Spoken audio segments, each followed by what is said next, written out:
இப்போ நான் உங்களுக்கு ஒன்று காட்டுட்டா. நான் வந்து க்ளே எனக்கு நேற்று எங்கள் அப்பா புதுசாக எனக்கு வாங்கி தந்தாரு. அதை நான் இன்றைக்கி வச்சு பலாப்பழ தாத்தாவுக்கு வந்து ஒரு கிஃப்ட் கொடுத்தேன்.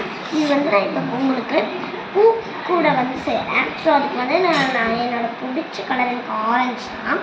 ஸோ அதை வந்து நான் வந்து இப்படி அதை பூத்தட்டு மாதிரி இப்படி வச்சுட்டேன்.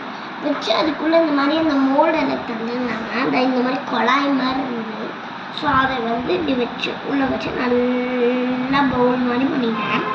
பாருங்கள், இப்படியே குத்திட்டே இருந்தீங்கன்னா ஒரு மோல் ஷேப்புக்கு வரும். இப்படி பண்ணி வச்சுட்டேன். அப்புறம் கொஞ்சமாக ப்ரௌன் கலர் எடுத்துக்கிட்டேன். இந்த மாதிரி ப்ரௌன் கலர் என்கிட்ட ஆல்ரெடி இருந்தது. ஸோ ப்ரௌன் கலர் கொஞ்சமாக எடுத்துக்கிட்டேன்.